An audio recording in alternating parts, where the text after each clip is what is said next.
జన్మజాతకం గోచార ప్రభావం ప్రత్యేక కార్యక్రమానికి స్వాగతం. పిల్లలు జన్మించిన సమయానికి ఉన్న నక్షత్ర గ్రహస్థితుల ఆధారంగా జ్యోతిష్య శాస్త్రబద్ధంగా వ్రాసేదే జన్మజాతకం. జాతకుని గుణగణాలు, జీవితంలో ఎదురయ్యే అనుకూలతలు, ప్రతికూలతలు, యోగాలు, దోషాలు, ఇలా మొత్తంగా జాతకుని జీవితంలో సంభవించే అనేక అంశాలని ముందే వివరించే శక్తి కలిగినటువంటి అద్భుత భవిష్యవాణి ఈ జ్యోతిష్య శాస్త్రం. ద్వాదశ రాశులకు ఎలాంటి ఫలితాలు కలుగుతాయి, ఎంతవరకు వ్యక్తులపై గోచార ప్రభావం ఉంటుంది అనే విషయాల్ని సవివరంగా తెలుసుకుందాం.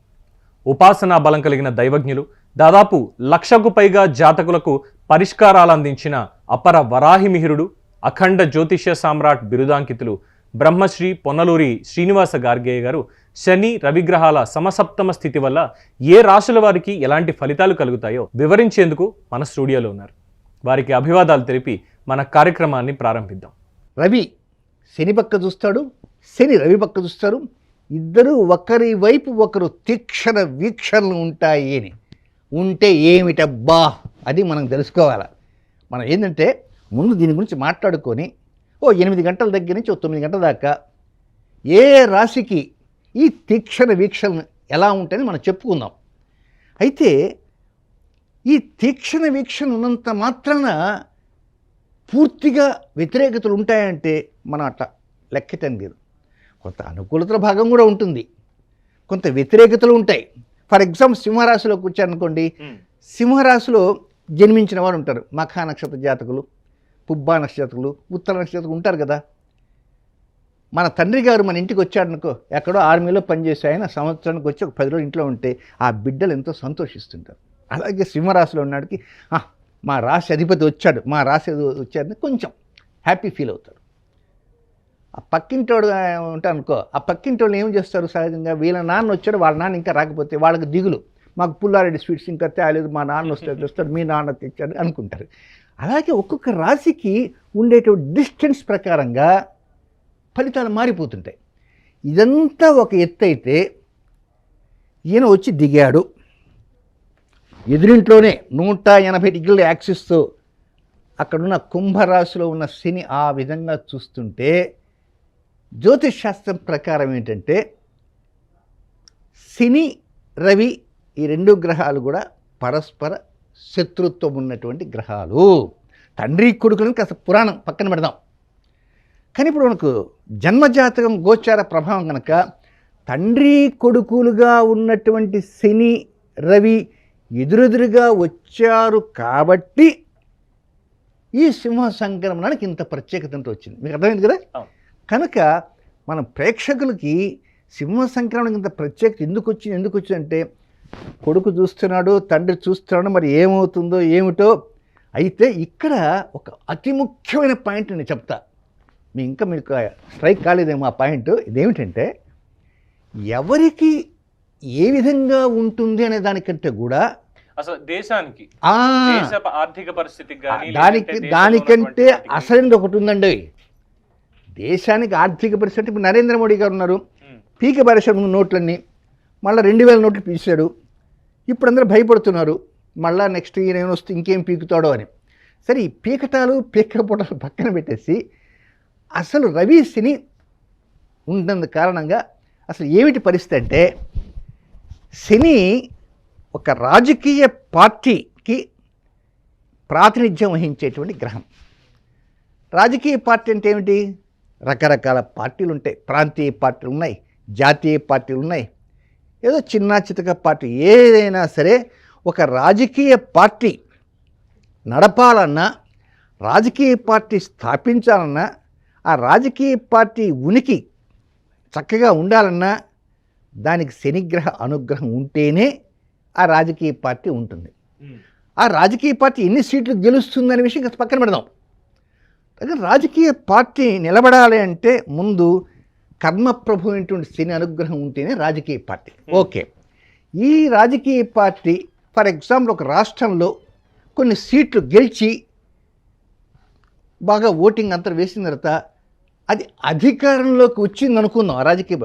అప్పుడు అధికారంలోకి రాగానే పరిపాలన వాళ్ళ చేతుల్లోకి వస్తుంది. ఆ పరిపాలన రావాలంటే రవి యొక్క అనుగ్రహం ఉంటేనే వాళ్ళు పరిపాలన చేయగలరు. సో రాజకీయ పార్టీ స్థాపించి దాని మనుగడ కాపాడటానికి శని అనుకూలిస్తున్నాడు. ఈ ప్రజల ద్వారా ఎన్నికల్లో నిలబడి గెలిచి దాన్ని డెవలప్ చేసి ఒక పరిపాలనకి వెళ్ళాలంటే శని రవి అనుగ్రహించాలి. సో ఇప్పుడు ఈ ఇద్దరు కూడా రాజకీయాలకు అనుకూలం.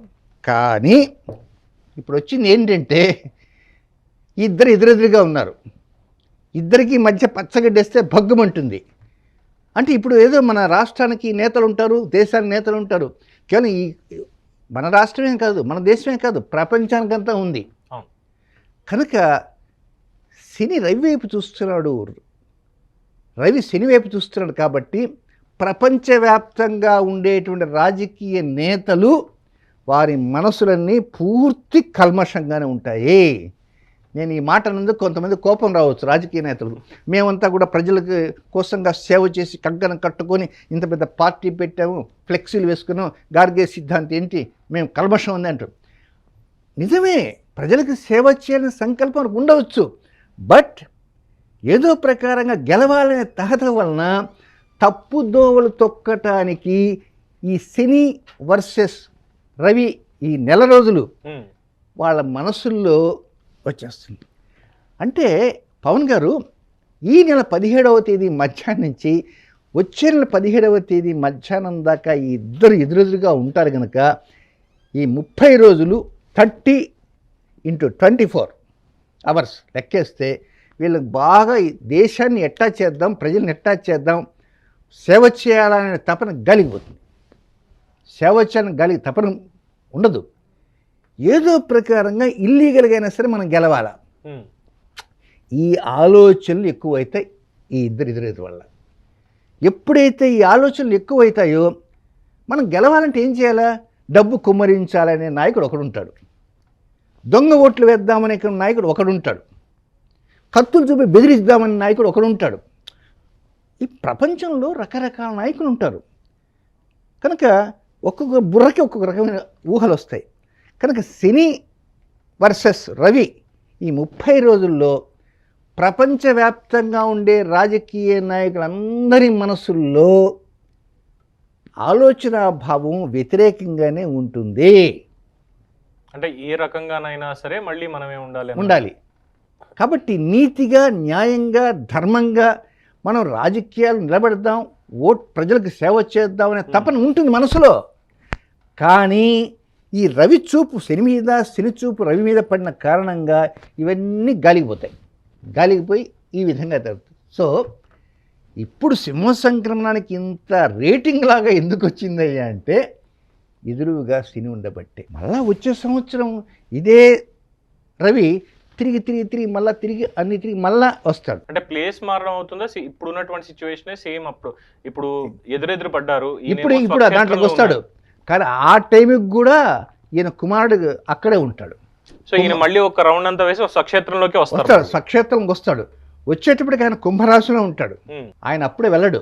ఆ కుంభరాశి నుంచి తర్వాత రాశి మీన రాశికి వెళ్ళాలంటే ఆయన ఎప్పుడు వెళ్తాడంటే ఈ సింహ సంక్రమణం గురించి ప్రజలు ఈ సంవత్సరం మాట్లాడుకుంటారు, వచ్చే సంవత్సరం మాట్లాడుకుంటారు. అంటే నాలాగే ఎవరో ఒక సిద్ధాంతి గారు వచ్చారనుకో, తండ్రి కొడుకు ఎదురు ఉన్నారండి, తండ్రి ఎక్కడున్నాడయ్యా, తండ్రి కన్యారాశిలో ఉన్నాడయ్యా, మరి కొడుకు ఎక్కడున్నాడయ్యా, కొడుకు మీన రాశిలో ఉన్నాడు. మళ్ళా ఒక 2 సంవత్సరాలు. ఇది కానీ ఇది కేవలం స్వక్షేత్రంలో ఉండడం వల్ల మాత్రమే కాదు, స్వక్షేత్రం కాదు, కేవలము ఆయనకి ఈయనకి మధ్య దూరం. ఈయన ఎక్కడున్నాడో ఈయన నుంచి ఆయన 7వ గడిలో ఉంటే ఎదురెదురు అని దాన్ని సమసప్తక స్థితి అంటారు. ఈయన సింహరాశిలో ఉన్నాడు. కనుక సింహం, కన్య, తుల, వృశ్చికం, ధనస్సు, మకరం, కుంభం 7వ ఇంట్లో ఉన్నాడు. అలా కుంభం నుంచి లెక్కేసుకుంటే కుంభం, మీనం, మేషం, వృషభం, మిథునం, కర్కాటకం, సింహం. కాబట్టి రవి ఎక్కడైతే ఉన్నాడో అక్కడి నుంచి 7వ స్థానంలో దాన్ని సమసప్తక స్థితి.